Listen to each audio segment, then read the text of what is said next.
हर रोज एक नई कहानी देखने के लिए चैनल को सब्सक्राइब करें और बेल आइकन को दबाना ना भूलें। एक गांव में सदानंद कहकर एक गरीब आदमी और उसकी बीवी इंदु दोनों शादी ब्याह और बाकी फंक्शंस में खाना बनाने का काम किया करते थे।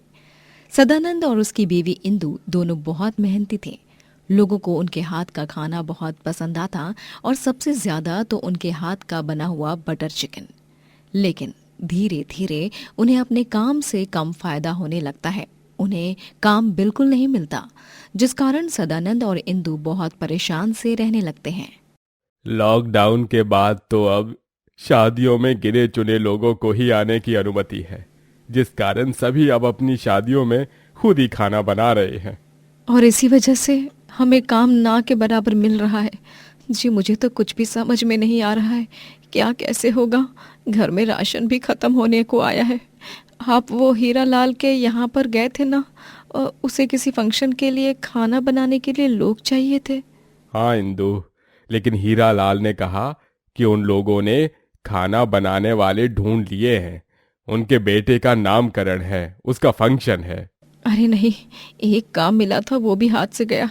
हे भगवान, ये कैसी परीक्षा ले रहे हो आप हमारी। 2 दिनों तक इंदु जैसे तैसे घर में बचे खुचे राशन से काम चला लेती है, लेकिन 2 दिन बाद घर में सारा राशन खत्म हो जाता है। अरे इंदु, चाय बनी कि नहीं अभी तक?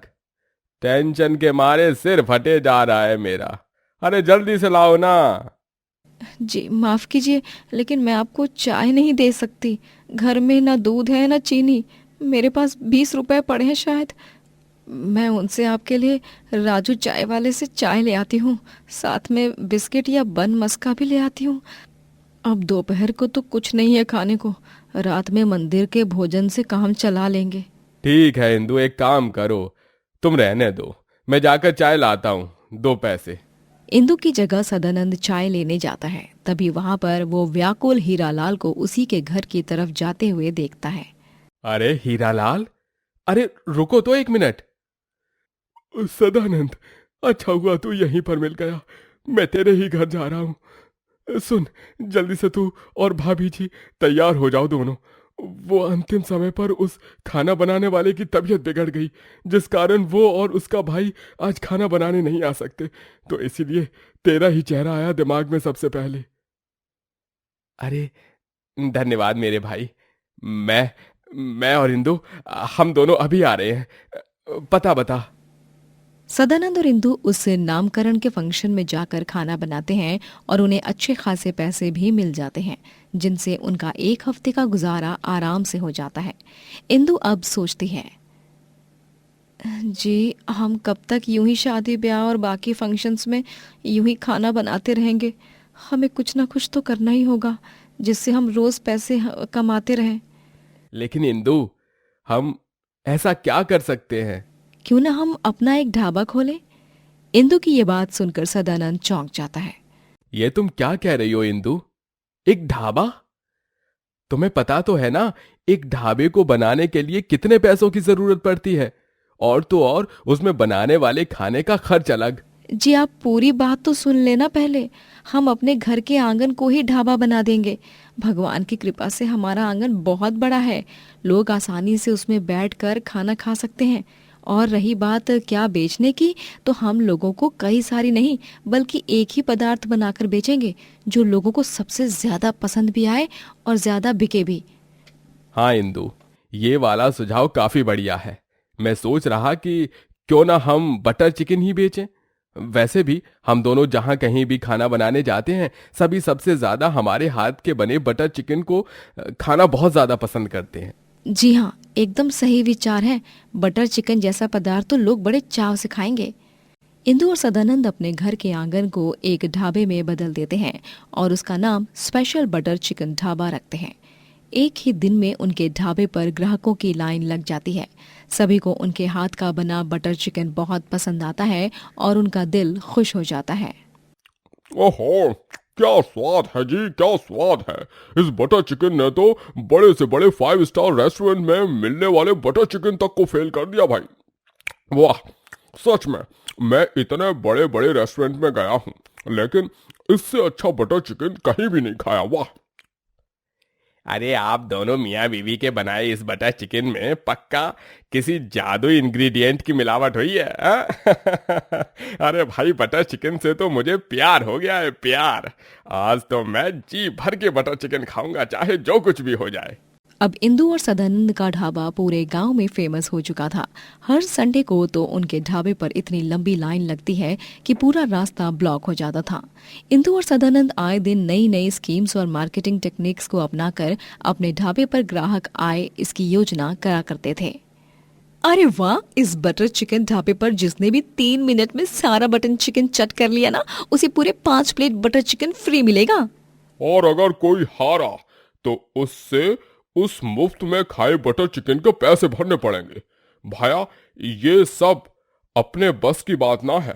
चल चल यहां से चलते हैं। ओफो यार, तू भी ना सच में भीगी बिल्ली रहेगा। अरे रिस्क ना लेना ही खुद में एक तरह का रिस्क है। चल अपनी किस्मत को आज आजमा कर ही देखते।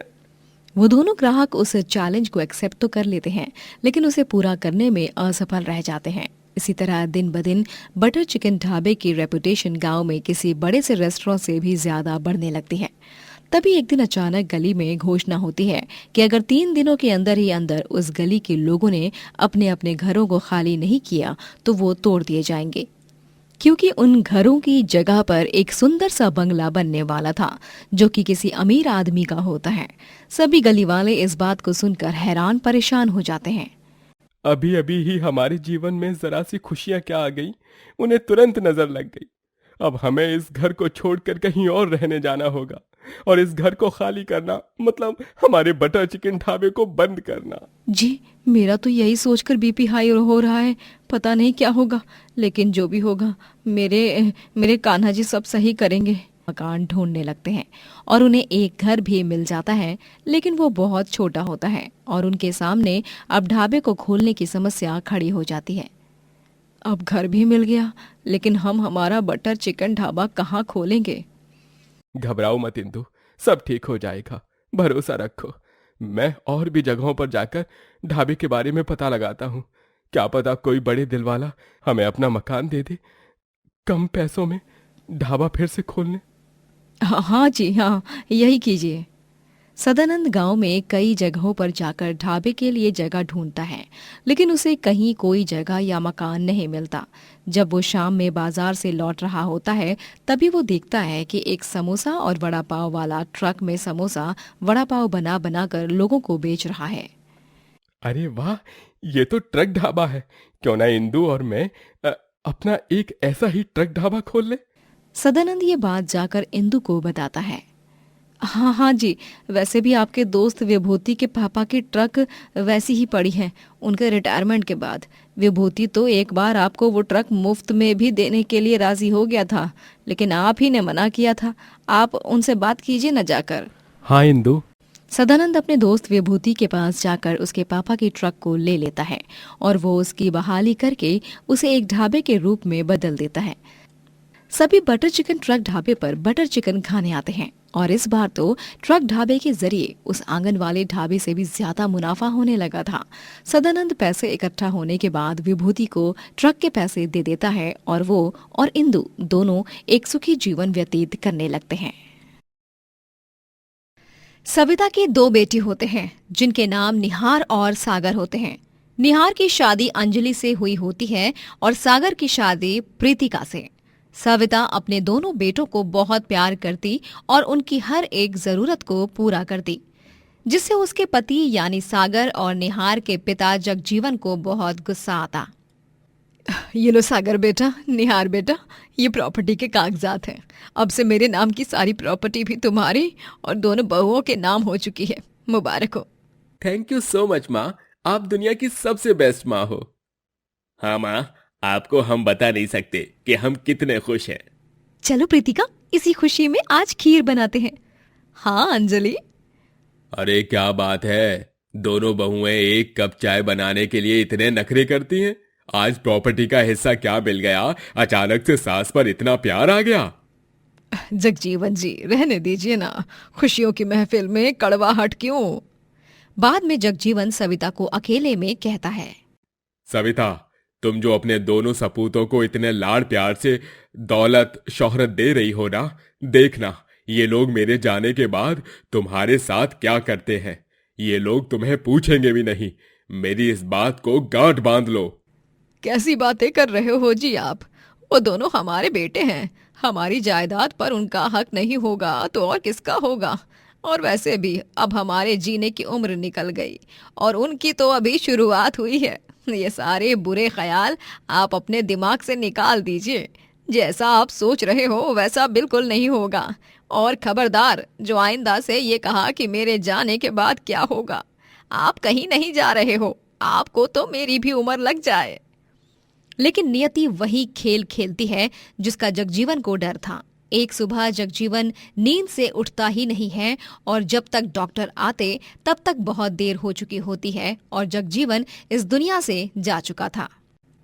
नहीं जगजीवन जी, आप मुझे और अपने बेटे बहुओं को इस तरह अकेले छोड़कर नहीं जा सकते।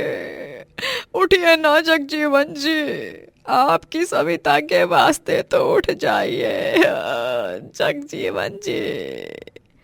सविता अब विधवा हो चुकी थी और जगजीवन की मौत के अगले ही दिन सागर, प्रीतिका और अंजलि निहार सविता के सामान को घर से बाहर फेंक देते हैं और उसे घर से भी निकाल देते हैं।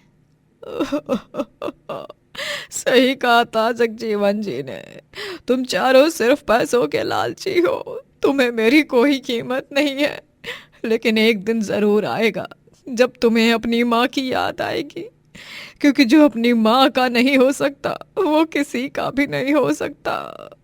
माँ, आप ना अपनी फालतू की बकवास अपने पास ही रखो। हम अब आपको संभालते बैठे या खुद को? हमें हमारे भविष्य के बारे में भी तो सोचना है। आपकी तो उम्र निकल गई। और तो और, सागर और मेरा सपना था कि हम दोनों मिलकर अपना बिजनेस खोलें और उसके लिए ढेरों पैसे लगेंगे। लेकिन हम इन्हें क्यों ये सारी सफाई दे रहे हैं? आप यहाँ से निकल जाइए। हाँ, हमने आपका कोई ठेका वेका नहीं ले रखा है। अंजलि और प्रीतिका सविता को धक्का मारते हैं और सविता घर के गेट पर जाकर गिरती है। मोहल्ले वाले ये सब होते हुए देख रहे थे। सविता की आंखों से आंसुओं की धारा बह रही थी और वो रोते रोते इधर उधर भटकने लगती है। उस रात वो पार्क में रहती है और वहां की बेंच पर सोती है। लेकिन इतना बड़ा धक्का लगने के बाद उसे नींद नहीं आती, वो रोती ही रहती है। काश मैं जगजीवन जी की बात मान लेती। आज मैं बर्बाद हो गई। जिन बेटों और बहुओं को मैंने अपनी जान से भी ज्यादा प्यार किया, आज उन्होंने ही मेरे प्यार का मजाक बनाकर मुझे जीवन का सबसे बड़ा धोखा दे दिया। सविता रोते रोते सो जाती है और अगली सुबह जब वो उठती है तभी अपने सामान को गायब देखती है। वो अपने सामान को हर जगह ढूंढती है लेकिन उसे उसका सामान कहीं नहीं मिलता। लगता है चोरों ने रात में मेरे सामान को चुरा लिया। उसमें जो पैसे थे वो भी चले गए। अब बिना पैसे के मैं क्या करूंगी? कहाँ जाऊंगी? कहाँ रहूंगी? सविता का हाल बहुत बुरा हो जाता है। वो सड़कों पर ही रहने लगती है और 3 दिन बीत जाते हैं, लेकिन उसके पेट में अन्न का एक निवाला तक नहीं गया था। वो बीमार हो जाती है और एक दिन सड़क पर बेहोश हो जाती है। कमलनाथ नामक एक आदमी जब अपनी कार में सवार होकर उस सड़क से गुजर रहा होता है, तभी वो सविता को सड़क पर लम्बलेट पड़ी हुई देखता है और घबराकर तुरंत कार के बाहर निकलता है और वो सविता को अपने घर ले जाता है। सविता को जब होश आता है तब वो अपने आप को एक सुंदर से बड़े कमरे में पाती है। कमलनाथ और उसकी बीवी लतिका वहां मौजूद होते हैं। कमलनाथ सविता को सब कुछ बताता है कि कैसे वो सविता को बचाकर लाया है और तभी सविता लतिका और कमलनाथ को अपनी कहानी भी बताती है। आपके साथ जो कुछ भी हुआ है उसे जानकर बहुत दुख हुआ, लेकिन आप चिंता मत कीजिए, हम है ना, आप हमारे साथ रह सकती हो। हाँ सविता काकी, आप हमारी माँ की तरह ही हो। आप यहाँ रह सकती हो, ये आप ही का घर है। कमलनाथ बेटा, लतिका बेटिया, तुम दोनों ने मेरे लिए जो कुछ भी किया है वो बहुत है, लेकिन मैं अब तुम दोनों को और परेशानी नहीं देना चाहती, इसीलिए तुम बस मेरी एक आखिरी मदद कर दो। कमलनाथ बेटा। बताइए ना काकी, मैं आपकी क्या मदद कर सकता हूँ? बेटा, मुझे कुछ काम दिलाओ, बड़ी मेहरबानी होगी। मुझे किसी का सहारा नहीं चाहिए, मैं अपने बलबूते पर ही जीना चाहती हूँ। सविता की ये बात सुनकर कमलनाथ और लतिका की आंखें भर आती हैं। सविता काकी, गांव में हमारी एक खेती है जहां पर हम सब्जियां उगाया करते थे, लेकिन अब वहां बहुत ही कम सब्जियां उगाते हैं। वहां पर एक घर भी है, आप उस घर में रहकर खेती में सब्जी उगाकर काम कर सकती हो। अरे वाह, ये तो बहुत ही अच्छी बात है। तुम दोनों का लाख लाख धन्यवाद बेटा। भगवान तुम दोनों को हमेशा खुश रखे और तुम्हें भरपूर धन संपत्ति दे। लेकिन काकी, आप हमसे वादा कीजिए कि अगर आपको किसी भी चीज़ की ज़रूरत पड़ी तो आप हमसे ज़रूर कहिएगा और मदद के लिए हिचकिचाइएगा नहीं। ठीक है बाबा, नहीं हिचकिचाऊंगी। खुश। सविता अब उस खेती में तरह तरह की सब्जियां उगाती है और उस घर में रहने लगती है। वो उस खेती में उगाई हुई सब्जियों को बाजार में जाकर बेचने लगती है। सविता अपनी लारी पर बोर्ड लगाती है, सविता सब्जी वाली। सब्जी ले लो सब्जी, ताजी ताजी हरी भरी सब्जियां, स्वस्थ और मस्त सब्जी ले लो सब्जी। मुझे 2 किलो टमाटर और ये बैंगन दे दो, और मुझे ये शुष्क मेवे और मूली दे दो, और 1 किलो भिंडी भी। सच में सुगंध से ही प्रतीत हो रहा है कि कितनी ताजी सब्जियां हैं। जी धन्यवाद, ये लीजिए आपकी सब्जियां। बहुत बहुत धन्यवाद मेरे यहाँ से सब्जियां खरीदने के लिए। सविता की सब्जियां पूरे गांव में मशहूर हो जाती हैं और वो बड़े बड़े मार्केट में भी सब्जियां सप्लाई करने लगती है, जिससे वो और भी ज्यादा पैसे कमाने लगती है और एक बड़े से घर में रहने लगती है। वहीं दूसरी तरफ निहार और सागर दोनों ने शुरू किया हुआ बिजनेस ठप हो जाता है और वो और उनकी बीवियां रास्ते पर आ जाती हैं। ये खबर सविता तक पहुंचती है और उसकी जान ऊपर से नीचे होने लगती है। वो करती भी क्या, आखिर वो एक माँ थी और माँ की ममता कभी नहीं मरती। वो उन्हें किसी और के जरिए पैसे भेजती है और सड़क पर रह रहे निहार और सागर को एक आदमी आकर पैसे दे जाता है। वो दोनों उस आदमी के पीछे जाते हैं, लेकिन तब तक वो निकल जाता है। फिर सागर, इन पैसों की खुशबू तो इलायची की है। माँ जी भी पैसों की अलमारी में इलायची रखती थी। लगता है ये पैसे माँ ने ही भेजे हैं, हमें उनसे जाकर माफी मांगनी चाहिए। निहार, अंजलि और प्रीतिका सागर सविता के पास जाकर उससे माफी मांगते हैं। सविता उन्हें पूरे मन से माफ तो नहीं करती, लेकिन वो उन्हें अपना लेती है। कुछ दिनों बाद दोनों को अच्छी पोस्ट वाली नौकरी मिल जाती है और वो दोनों ईमानदारी से रहने लगते हैं और अपनी माँ का पूरा सम्मान करते हैं। दोस्तों, अगर आपको ये कहानी पसंद आई तो लाइक करें, शेयर करें और कमेंट करके बताएं कि कहानी में आपको सबसे अच्छा क्या लगा।